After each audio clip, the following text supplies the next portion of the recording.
요즘 살아가는 우리 시대를 바라보면 정말 말세 이로구나 하는 생각을 하게 만듭니다. 사람들은 완악해졌고 성격도 많이 까칠해졌고 여유가 없고 자기밖에 모르고 극단적 이기주의가 팽배하고 원수 맺고 당짓고 하는 이런 모습들을 보면 예전에 우리가 정이 많고 그냥 이웃도 우리 가족처럼 살아왔던 시절과 너무 비교되는 그런 모습을 보게 됩니다. 왜 세상이 이렇게 변화될까? 왜 세상이 바뀔까? 마태복음 24장의 오늘 본문 내용 중에도 세상의 끝자락이 오면 나타나는 현상들이 있을 거라는 거예요.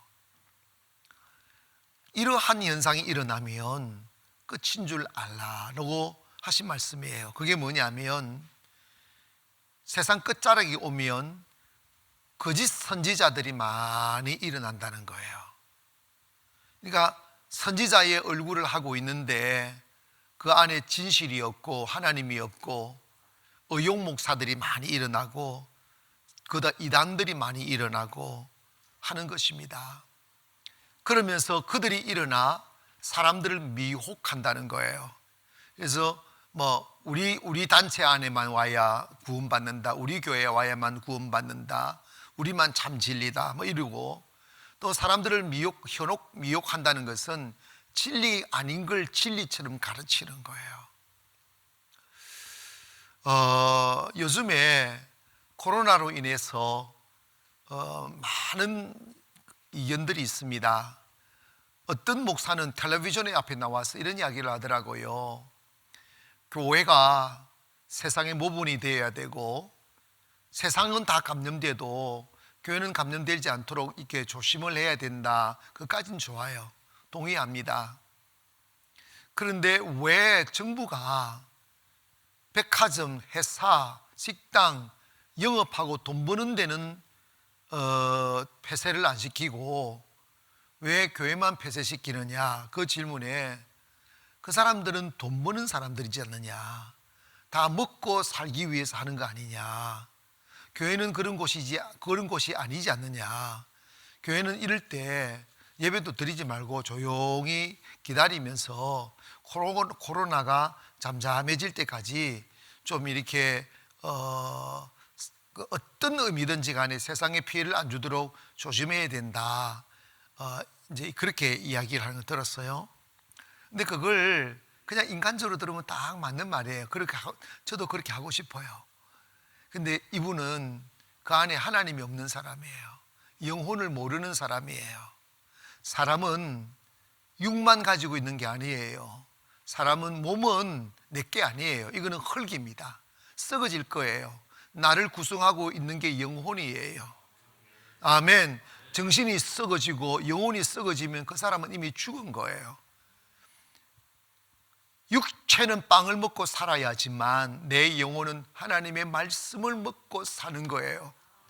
요즘 코로나로 인해서 나타나는 사회적인 병리 현상이 뭐냐면 너무나 많은 사람들이 우울증에 걸려가고 있고 자살을 기도하는 일들이 예전에 비하여 30% 이상 늘었다는 거예요. 왜 그런 일이 벌어질까요? 밥을 못 먹어서? 집이 없어서? 아니에요. 사람은 사회적 동물이라서 밥만 먹고 살 수 있는 게 아니에요. 친구도 만나야 되고 또 사회적인 활동도 해야 되고 더 나아가서 영이 산 사람은 하나님의 말씀을 먹어야 돼요. 이 말씀 먹지 아니하면 죽게 되어져 있어요. 세상 어디에 일주일 굶게 났는데 배고프지 않다고 말하는 사람이 있겠어요? 여러분, 주님은 이렇게 말씀하셨습니다. 사람은 떡으로 사는 것이 아니고 하나님의 말씀으로 사는 것이다. 하나님 입에서 나오는 말씀으로 사는 것이다. 사람이 육신은 건강한데 정신이 병들면 죄밖에 짓는 게 없어요. 근데 그 사람이 아름답고 향기로우려면 마음이 건강하고 생각이 맑고 영혼이 아름다워야 아름다운 사람이 되는 거예요. 그러려면 영혼이 그 하나님의 말씀으로 충족되고 에너지가 공급이 되어서 건강해야 됩니다. 여유로움이 있어야 됩니다. 그래야 건강한 삶을 살아가게 됩니다. 살다 보면 때로는 까칠한 사람 만나잖아요. 작은 일에도 민감하게 반응하고 아무것도 아닌데도 크게 부풀려서 말하고 상상하고, 그게 뭐냐면 마음의 에너지가 고갈돼서 그래요.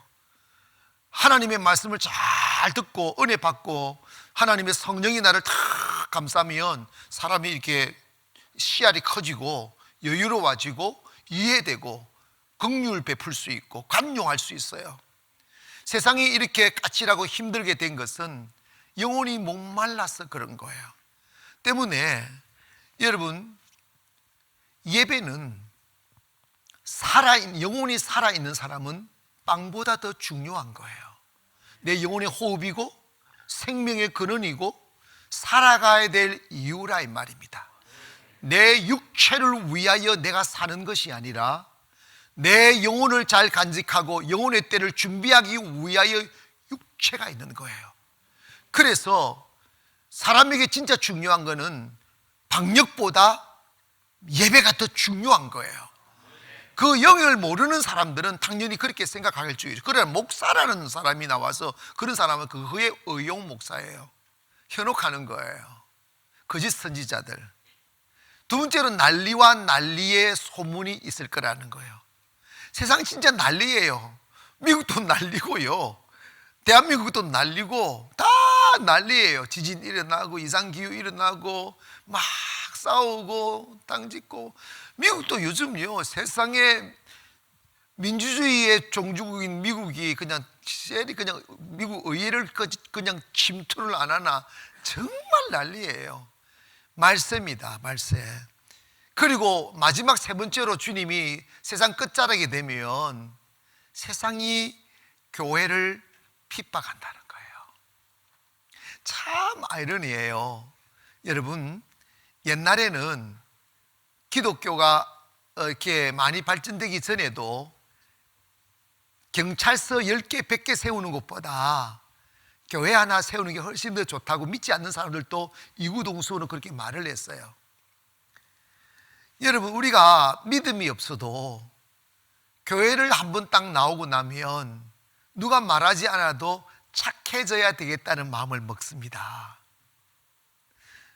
교회를 전혀 안 다닐 때는 술, 담배 하는 것도 하고 죄를 욕심으로 짓지만 교회를 딱 나오기 시작하면 죄를 절대로 욕심으로 지지 않아요.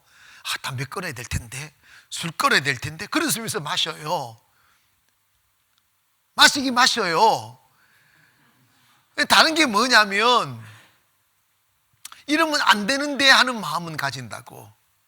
그래서 믿음이 좀 더 커지고 성령 받으면 끊어지게 되죠. 경찰서는 죄를 지은 사람을 잡아다가 벌 주는 곳이지만 교회는 죄를 안 짓게끔 만드는 곳이잖아요. 세상에 무슨 해악이 되겠어요? 그런데 세상이 말세가 되면 무조건 교회를 싫어한다는 거예요. 여러분, 지금 우리나라가 우리 교회 되게 싫어해요. 나도 내가 굉장히 둔한 사람 같은데 느껴요. 아니, 공무원들도 교회 못 가게 한다잖아요. 공직에 있는 사람 교회 못 가게 한다잖아요. 다른 데서 감염되면 괜찮은데 교회 갔다가 감염되면 해고시킨다잖아요. 이게 뭐냐면 은근한 핍박 싫어하는 거예요. 목회를 하면서 제가 참, 요즘은 제가 이제 이해를 해요. 그게 영의 세계라는 걸 아니까.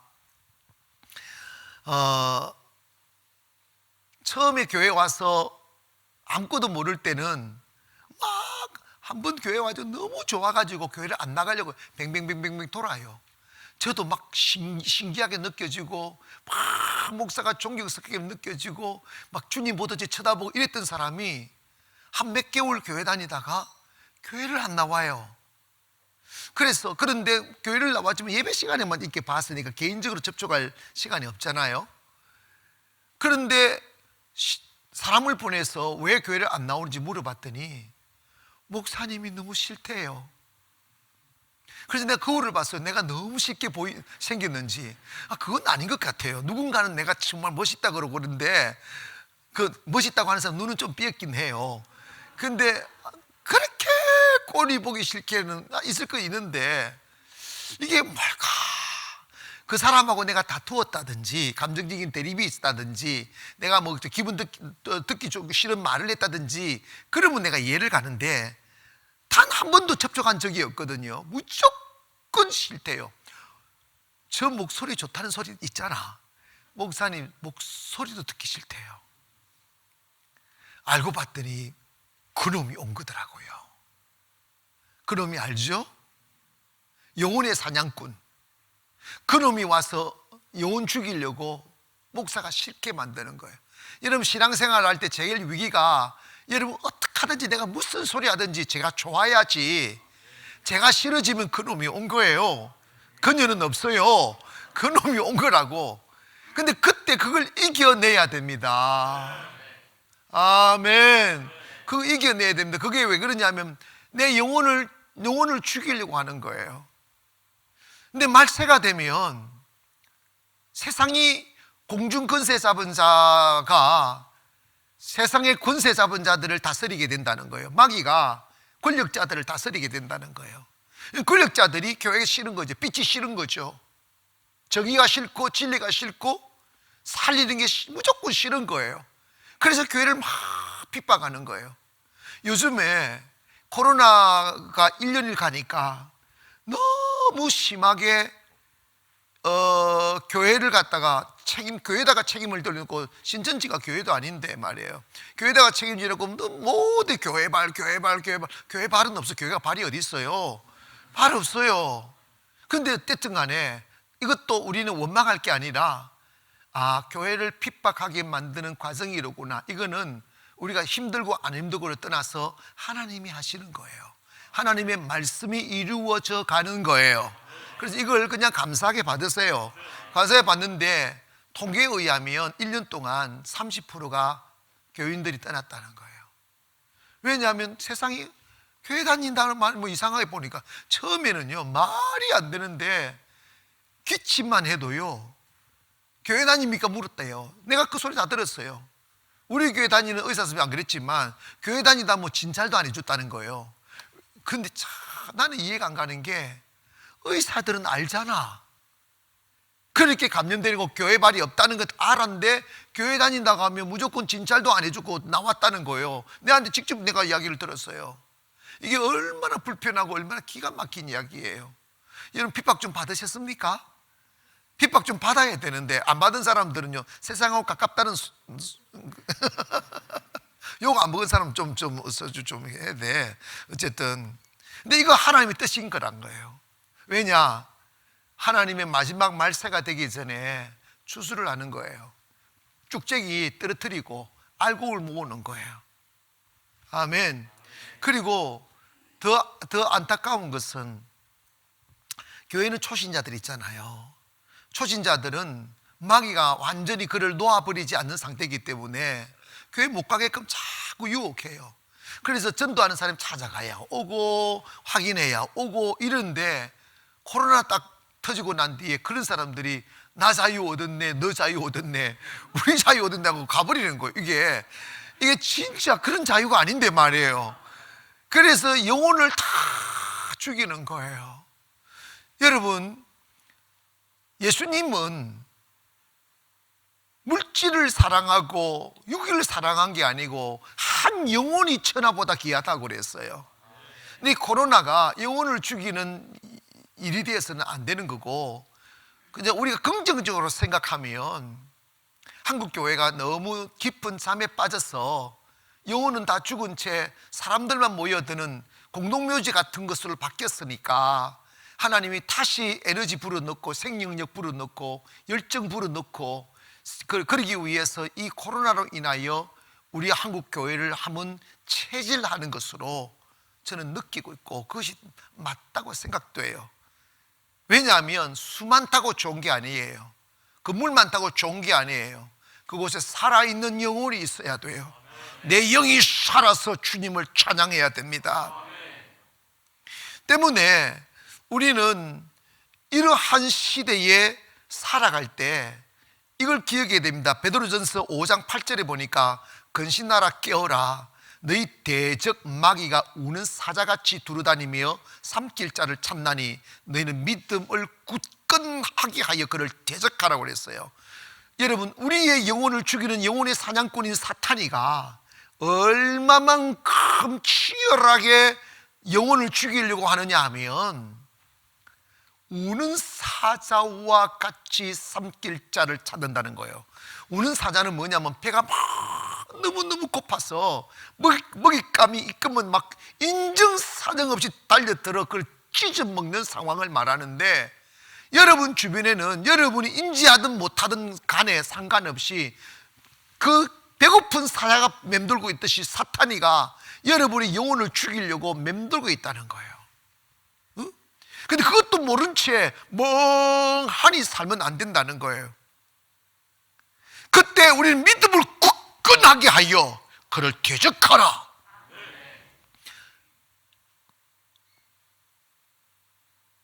감염병이기 때문에 우리가 거리두기도 잘하고 일상생활하면서 가지 말아야 될 곳은 안 가고 하는 것은 매우 중요하고 마땅히 그리스도인들은 그런 삶을 살아야 되겠죠. 그러나 지나치게 겁먹는 것도 문제가 있어요. 시장은 가는데 교회는 안 나온다? 나는 성도들은 믿음이 적으니까 그럴 수도 있겠지만 목사님들이 안 나오신대요. 나는 그 소리 듣고 이게 진짜냐 싶어요. 여러분, 목사는 성도들이 어려우면 불 속에도 뛰어드는 게 목사고, 아멘 합시다. 환난고 뛰어드는 게 목사인데, 초기에 정부에서 금지도 내리지도 않는데 알아서 금지를 하면서 이제 코로나 때문에 병 들면 안 되니까 교회 나오지 마세요. 문구를 잠갔대요. 그 지나친 거예요. 돈 벌러는 다 간다? 백화점 가보세요. 시장 가보세요. 식당 가보세요. 전철 가보세요. 다 박짝박짝해요. 근데 돈 버는 데는 건드리지 않아요. 예배만 건드려요. 왜 그런 줄 아십니까? 영을 모르니까. 영의 세계를 모르니까 그런 거예요.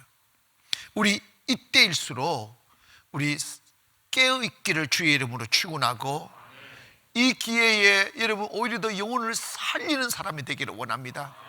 왜냐하면 폐쇄적인 삶을 살다 보니까 마음이 불안한 거예요. 두려운 거예요. 그리고 우울증 걸리는 사람이 많고 자살을 기도하는 사람 많아요. 여러분, 우울증에 걸린 사람들, 자살을 기도하는 사람들 접촉 좀 하세요. 한 방에 예수 믿습니다. 아멘. 왜 여러분이 우울증 걸린 것처럼 합니까? 한 방에 예수 믿습니다. 기회예요. 위기가 기회예요. 그래서 여러분 아시는 분들 힘들다고 하면 찾아가서 말씀해주고 기도해드리고 전화로 기도해주고 말씀 유튜브 쏘아드리고, 그래서 영혼을 살려야 됩니다. 이럴 때 여러분 우리는 생각해요. 코로나 끝나면 교회 가야지. 믿음이고 나중에 하겠지. 여러분, 믿음과 신앙은 절대로 이렇게 다음으로 미루면 안 돼요.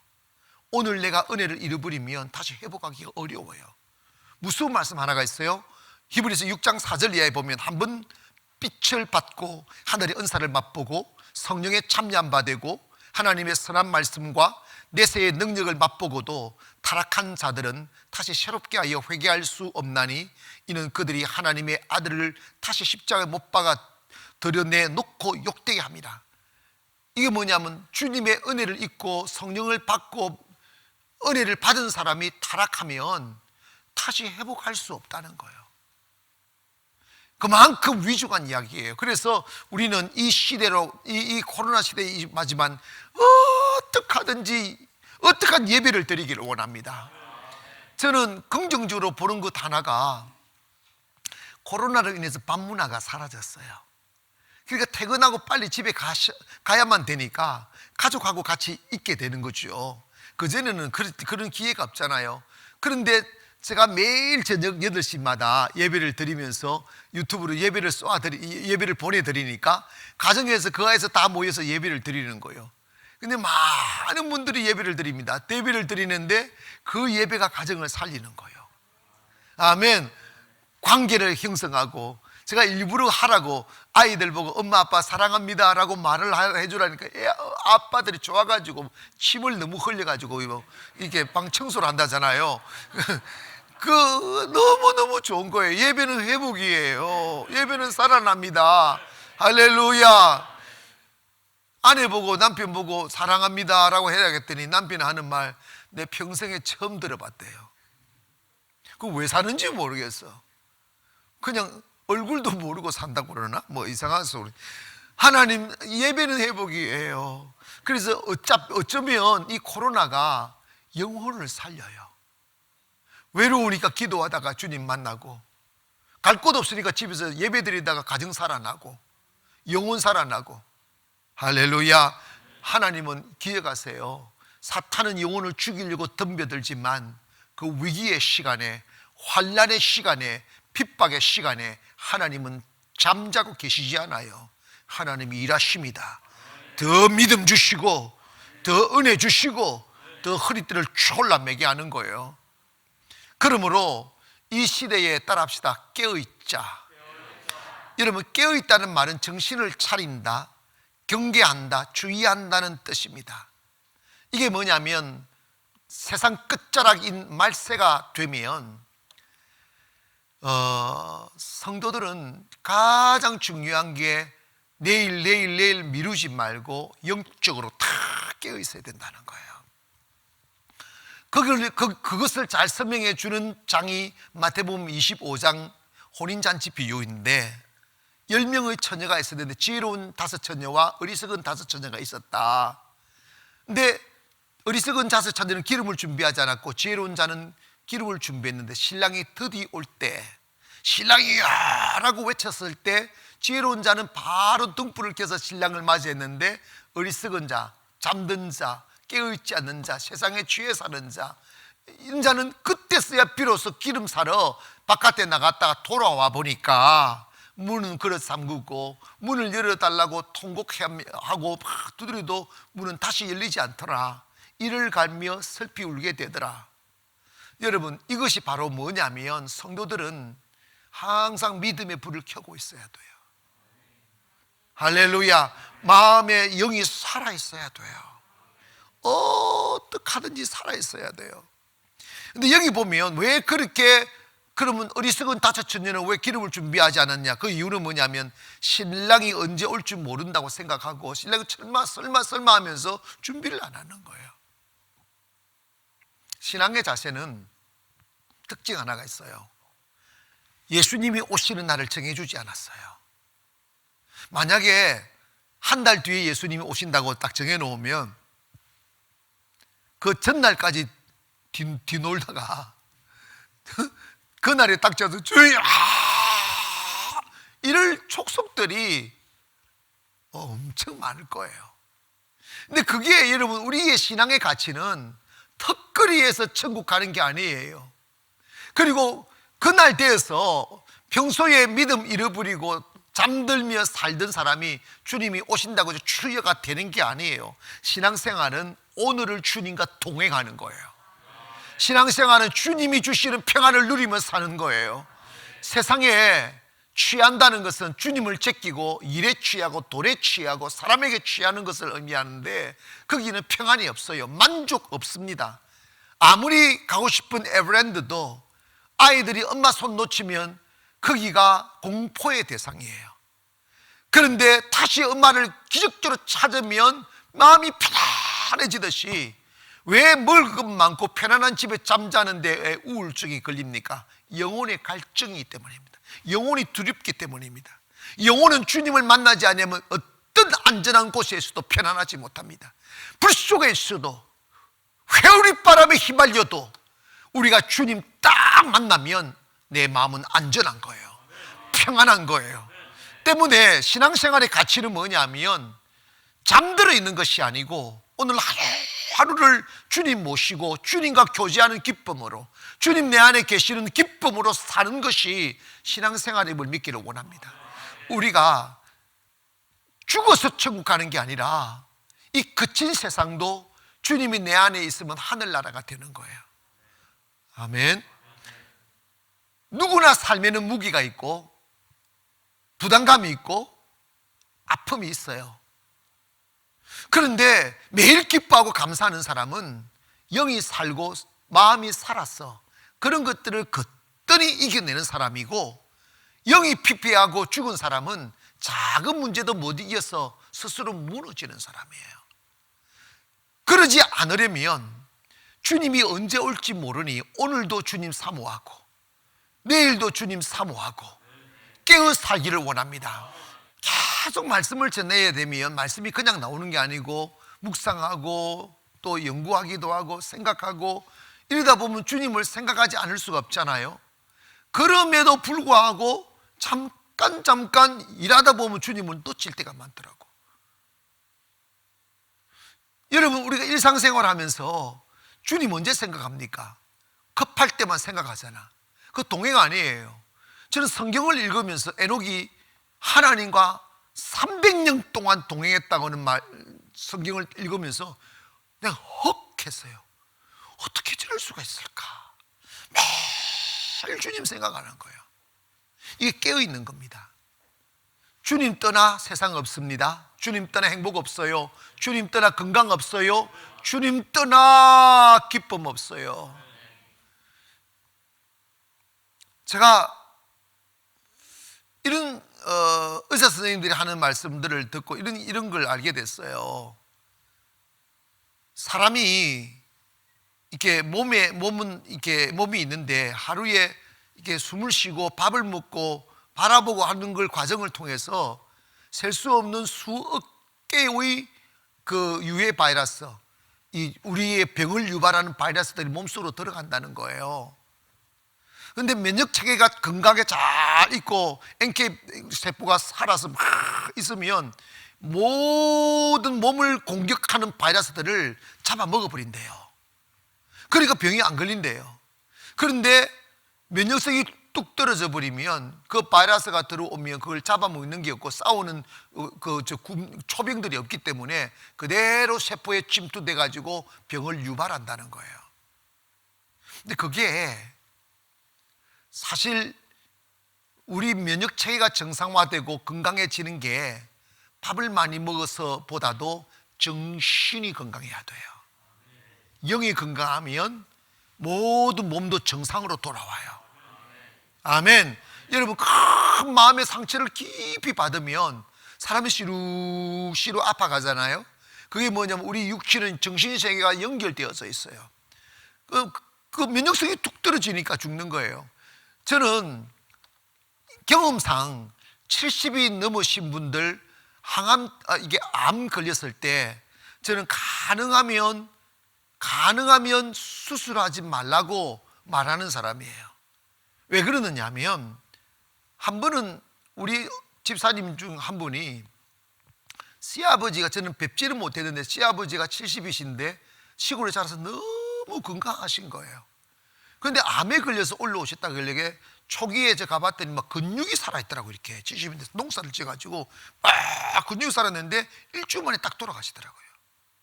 뭐냐면 이게 암을 수술을 하고 항암 치료를 하다 보니까 면역성을 면역성이 뚝 떨어져 버리니까 폐렴으로 돌아가 버리더라고요. 그거 못 이겨내는 거예요. 여러분, 이거 기억해야 됩니다. 여러분, 코로나 뿐만 아니라 모든 병을 이기려면 마음이 건강해야 돼요. 영혼이 건강해야 된다고. 여러분, 우리 교회도 아파서 오신 분들 보면 은혜 받으면 나서버리잖아요. 그게 뭐냐면 내 영이 살면 내 정신도 살고, 정신이 살면 육신이 반응하는 거예요. 막 NK세포가 막 살아나는 거예요. 면역성이 강화되는 거예요. 정신이 기쁘고 자신만만하고 확신이 생기면 다 그런 거예요. 그러므로 깨어있으면 영에도 좋고 건강에도 좋은 거예요. 할렐루야. 그러므로 주님 오실 그날을 생각하면서 깨어있고 세상에 취하지 말기를 원합니다. 사람에 취하고 사건에 취하고 돈에 취하고 쾌락에 취하면 사람은 취해버리면 뭐가 없느냐? 균형 감각 잃어버리고 분별력을 잃어버립니다. 그러니까 세상에 쭉 빠져버리는 거예요. 술 취하지 말라. 이는 방탕이니 오직 성령의 충만함을 받아라는 거예요. 성령 충만함을 받으면 다시 살아나게 됨을 믿기를 바랍니다. 두 번째로 우리가 뭐 생각하냐면 우리는 지혜에 충성되고 지혜로운 종이 되라고 말씀하고 있습니다. 따라합시다. 충성되고 지혜로운 종이 되자. 말세가 되면 충성이 사라져요. 눈가림에 충성하는 거예요. 말세가 되면 자기를 사랑하는데 하나님 사랑보다 더하는 거예요. 여러분, 자기를 사랑한다는 것은 이건 사랑이 아니에요. 육체를 사랑하면 인생은 무너져요. 나라는 사람은 몸뚱아리만 있는 게 아니에요. 나라는 인격체는 영혼이에요. 영혼이 죽어버리면, 영혼이 떠나가 버리면 이 육체 누가 좋아합니까? 태워버리지. 내가 건강하고 내가 아름답고 향취로우려면 내 영혼이 건강해야 돼요. 내 영혼이 아름다워져야 돼요. 그런데 그러려면 우리는 바빴어. 돈 벌고 육신의 배부름을 위하여 바쁜 게 아니고 충성되고 지혜로운 종이 되는데, 충성되고 지혜로운 종이 되는 그 의미가 뭔지를 보면 45절 보면 이런 말씀이 있어요. 충성되고 지혜 있는 종이 되어 주인에게 그 집 사람들을 맡아 때를 따라 양식을 나누어 줄 자가 누구냐. 주인이 올 때에 그 종이 이렇게 하는 것을 보면 그 종이 복이 있으리로다. 내가 진실로 너에게 이르노니 주인이 그의 모든 소유를 그에게 맡기리라. 뒤로 추정하면 그 주님이 마지막 때에 모든 하늘의 소유를 크게 맡겨주는 사람, 더 큰 축복을 주는 사람이 누구냐는 거예요. 그 복을 받은 사람이 누구냐는 거예요. 그 사람은 누구냐? 때를 따라 양식을 나누어 주는 사람이라는 거예요. 아멘. 때를 따라 양식을 나누어 준다. 이게 무슨 말씀이겠어요? 말세가 되면 의용 목사들이 많이 생겨나서 거짓된 진리를 말하고 영혼을 속이려는 사람들이 많이 있다. 그러나 정말 하나님의 축복을 받으려면 진실한 진리의 말씀을 계속 성도들에게 미기는 목자, 또 성도들은 그것을 잘 받아먹는 성도, 이 사람이 복을 받을 것이라는 거예요. 아멘. 여러분, 어릴 적에 시골에는 다 한 마리의 소가 있었어요. 그 소가 재산이기도 하고 일꾼이기도 하죠. 근데 봄, 여름, 가을에는 풀을 이렇게 뜯어먹고 크지만 살지만 겨울에는 풀이 없으니까 이제 소죽을 끓여 먹여요. 그래서 이제 타작을 하고 있는데 볏집을 버리지 않고 그걸 다 모아놓고 그 다음에 고구마 줄기 다 잘라서 말려놓고 콩 같은 거 준비해놓고 이러다가 겨울 되면 작두를 끄집어내서 볏단하고 고구마 줄기하고 막 잘라, 이렇게 막 자르고 딱 해서 큰 솥에다가 그 집단 그 잘란 거나 고구마 줄기를 잘란 거나 콩 한 바가지 이래가지고 물을 듬뿍 붓고 한두 시간 쭉 구웁니다. 그러면요, 그 소죽 냄새가 자연 냄새 나와요.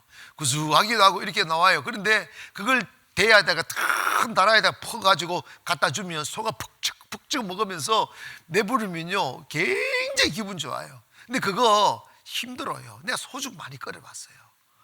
여러분, 인생을 몰라요. 소죽을 끓여봐야 인생을 안다고요. 사랑이 뭔지, 정성이 뭔지. 하루에 2번씩 꼬박꼬박 소죽을 끓여서 먹였어요. 그 소를 안 키워보면 안 된다니까. 말세가 되면 싹꾼들은 지 살자고 도망가지만 진짜 목사는 못 맡기지 않고 열심히 성도들에게 꼴을 먹인다는 거예요. 그리고 성도들도 이런 거 있잖아요. 꼴을 먹이면 목사가 싫어진다니까 막이 들어간 거고, 꼴이 말씀이 달콤하고 먹고 싶지 않을 때는 이 병든 거예요. 사람이 입맛이 없어질 때가 있어요.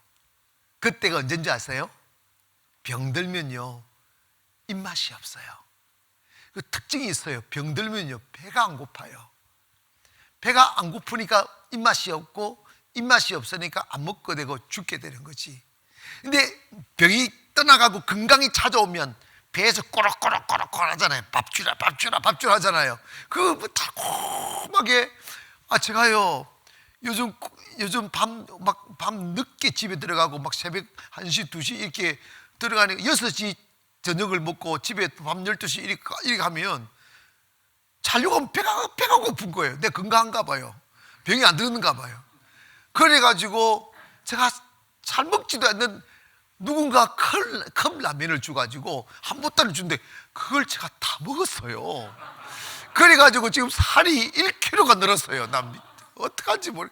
1kg 늘었는데 아니 운동도 못하지. 그랬더니 배가 튀는 거예요. 이걸 어떻게 뺄지 또 얼마나 내 몸을 괴롭혀야 될지 하여튼 걱정이에요. 근데 건강하다는 것이 라면이라도 맛있게 먹으니까. 여러분 이거 기억해야 됩니다. 영혼이 병들면 하나님의 말씀을 안 먹어도 돼요. 예배 안 드려도 사라져요. 근데 사라지는데 그 산 게 아니고 이미 죽은 거예요. 영혼이 산 사람은 예배 안 드리면 못 견뎌요. 말씀 안 들으면 못 견뎌요. 어떤 분이요, 내가 어디 갔다 왔더니 한 이틀인가 어디 갔다 왔더니 눈물을 글썽글썽 흘리는 거예요. 그러면서 목사님 말씀 들으니까 살 것 같아요 이러시고 가더라고. 그 사람이 건강한 거라니까. 목사님 안 계시니까 진짜 좋네. 그 사람이 문제야. 해방이다. 죽음이 곧 다가옵니다. 그저 말씀을 자꾸 먹는 게 행복하고 말씀이 달콤하고 말씀 먹으면 막 살아날 것 같고 이 사람이 영이 건강한 사람이에요. 그래서 하나님 말세가 되면 충성된 종과 지혜로운 종은 자기 맡은 바 소임 따라 목회자는 계속 어떻게 하든지 간에 어떤 방법으로든지 간에 성도들에게 말씀을 먹이는 거예요. 말씀이고 성도들은요 맛있게 먹어야 됩니다. 그러면 성도들은 먹어서 복을 받고 목회자는 전해서 복을 받는 거예요. 할렐루야. 그래서 우리 영혼이 살아나는, 주님의 관심은 영혼이 바로 살아나는 거예요. 주님이 제일 싫어하는 건 죽은 거예요. 죽은 교회 싫어합니다. 죽은 영혼 싫어합니다. 하나님은 살아나기를 원합니다. 영혼이 바로. 저는 이 코로나가 양적으로는 교회를 짜부라지게 만들어요. 쭉정이를 빼내니까. 근데 쭉정이 빠져나가야 돼요. 그래야 교회가 살아요. 쭉정이 빠져나가는데 영적으로는 교회를 살린다고 생각해요. 왜냐하면 산 사람은 더 열심히 해요. 아멘 합시다. 산 사람 더 열심히 더 예배드리고 또 가정예배 있게 회복되고, 가정예배가요 정말 좋은 것 같아요. 그래서 우리가 매일 저녁에 이렇게 8시에 가정예배 드리라고 이렇게 같이 예배드리고 그것만 보고 있어도 가족이 살아나요. 아이들과 관계가 좋아지고 가족이 살아나고 영이 살아나고. 그러면 코로나로 인하여 쭉정이들은 망하는데 살아있는 사람은 코로나 끝나고 나면 엄청난 축복 올 거예요. 나 그거 믿습니다. 깨어 기도하는 교회, 깨어의 말씀을 전하는 교회, 예배를 어떻게 하든 어떤 방법으로 예배를 지켜나가는 교회, 하나님이 축복할 걸 나는 확신합니다. 그러므로 여러분도 말씀도 열심히 잡수시고 또 외로움 빠져있고 또 고독에 빠져있고 우울증에 빠져있는 분들 외면하지 마시고 그때가 전도의 기회예요. 하나님 말씀을 쑥 먹여주세요. 그럼 꿀꺽 먹으면 살아납니다. 믿습니까? 세상이 어려울수록 전도의 문이 열리는 거예요. 아무리 마귀가 세상과 권세를 사용하여 교회를 핍박한다 할지라도 역사적으로 보면 교회는 핍박을 인하여 무너진 예는 없어요. 핍박은 바람 부는데 불 붙인 불에다가 막 이렇게 불에다가 바람을 일으킨 것 같아요. 불 붙은 데서 바람을 확 이런 불이 확 타올라요. 핍박은 교회를 살리는 바람 같아요. 아멘. 죽은 교회는 죽는 거지. 죽어야지. 그러니까 핍박이 있다고 힘들어하지 말고 더 영이 파릇파릇 살아날 것이고 더 하나님의 축복이 있을 줄 믿습니다. 그런데 결론적으로 영적으로 잠자는 자는 어떻게 되는가? 48절 이하에 이런 말씀이 있어요. 만일 그 악한 종이 마음에 생각하기를 주인이 드디 오리라 하여, 즉 뭐냐면 주님이 한참 있어야 온다, 오늘 그냥 놀자, 예배 빠지자, 기도하지 말자, 세상에 취해 살자, 이런다는 거예요. 동료들을 때리며 술 친구들과 더불어 먹고 마시게 되면 그게 악한 종이라는 거예요. 기도하는 것을 늦추고 예배하는 걸 늦추고 영적인 잠들고 있음에도 불구하고 그걸 모른 채 하는 것은 악한 종이라는 거예요. 그렇기 때문에 생각하지 않는 날, 알지 못하는 시각에 그 종의 주인이 이르러, 설마 하는 시간에 주님이 이르신다는 거예요. 세상에 취해버린 사람들이 마지막 때가 가까웠을지라도 나타나는 반응은 소돔과 고모라 땅을 보면 알아요. 소돔과 고모라 땅은 요즘 지금 대한민국을 듣고 있는 동성애자들이 판을 쳤어요. 그게 그래도 요즘요, 우리나라 이름 기억하십니까? 이태원에서 코로나 터졌을 때 교회 발이 없잖아요. 교회 발이 어디 있어요? 교회는 앉아 있는데 바깥에서 감염돼서 혹시 교회 들어와서 다른 사람 옮길 수 있죠. 그건 교회 발이 아니라 바깥에 감염돼 들어온 건데, 교회에서 한 사람만 생기면 막 밀수 콩을 가지고 막 교회 간판 다 붙이고 그냥 막 별짓을 다 하잖아요. 이제 이게 나는 교회 살리는 일이라고 생각해요. 난 괜찮아요. 영적으로 살아납니다. 그런데 보세요.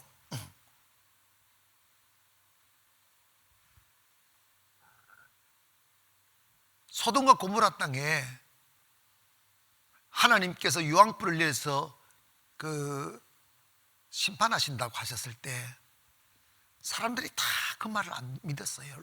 롯이 막 외쳤어요. 근데 성경은 뭐냐면 모든 사람들이 그걸 농담으로 여기다 웃기고 있네, 이런 거예요. 하나님이 어디 있어? 뭐 말세야, 지금 재밌는데.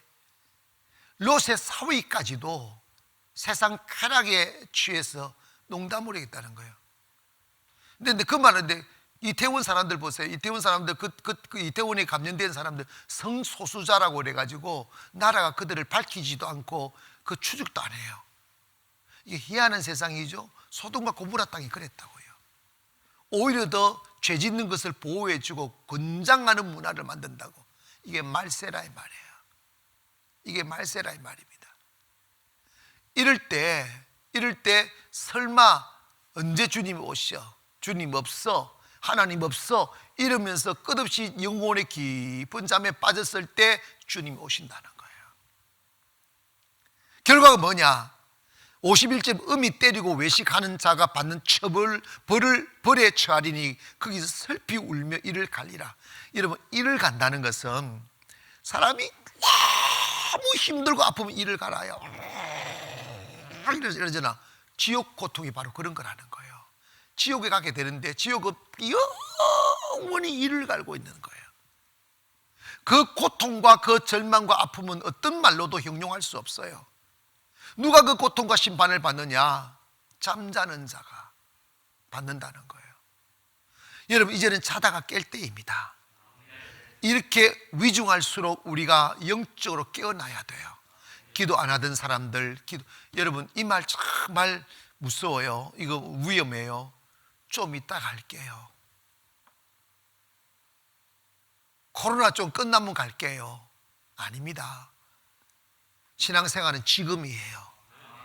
남자분들 전도하면 이런 말 합니다. 좀 이따 가겠습니다. 나이 좀 더 먹고 가겠습니다. 한 번은 이런 일이 있었어요. 그 부인 되시는 분이 우리 교회에 나오셔서 제가 남편을 만나서 전도를 했어요. 몇 번 만났어요.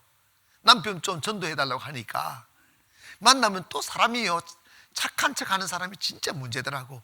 아이고, 목사님 오셨습니까? 아이고, 목사님 오셨습니까? 이래. 이제 교회 나오시죠. 아이고, 가야죠. 아이고, 가야죠. 나는 다음 주 올 줄 알았어요. 안 와요. 또 갔죠. 아이고, 또 목사님 오셨습니까? 나중에 이런 말씀 하더라고요. 목사님, 내가 좀 이따 가겠다고. 아직 때가 안 가. 그분이 그런다. 자기가 무슨 선택할 권한이 있다고. 아직 때가 안 된 것 같다고. 그 말이 뭐냐면 좀 더 놀아야 되겠다고 하는 소리거든. 좀 더 놀아야 되겠다고. 그리고 한 일주일이 지났나? 그 부인한테 다급하게 연락이 온 거예요.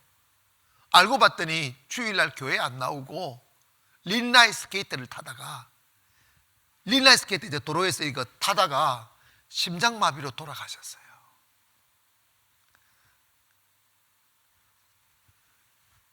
인간의 종말이라는 건요, 우주적인 종말은 주님이 오시는 거지만 우리가 죽는 게 인간에게서 개인적인 종말인 거예요.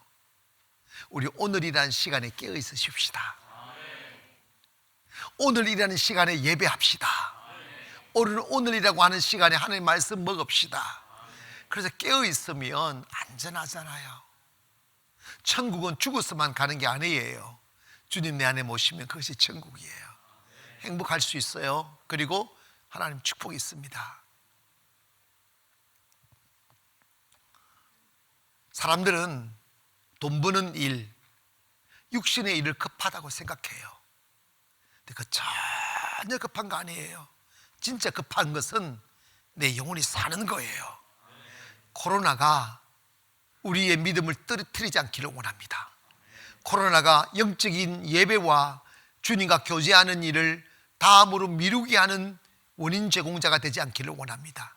이럴수록 더 열심히 기도하시고 이럴수록 더 열심히 예배하셔서 코로나 끝나고 나면 살아있는 자는 복이 옵니다.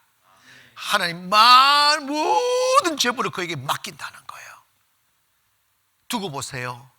코로나 기간 동안 깨어서 기도하고 예배한 교회와 잠들었던 교회가 어떻게 차이가 있는지, 그런 가정과 개인이 어떻게 차이가 있는지, 이거는 역사가 증명해 줄 거예요.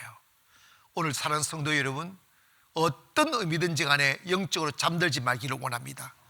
깨어있어 주님을 지금이라도 맞이할 수 있는 준비된 모습으로 살다가 하나님의 영광을 선포하고 축복의 주인이 되며 오늘을 주님 안에서 행복하게 사는 저와 여러분 되기를 주의 이름으로 축원합니다.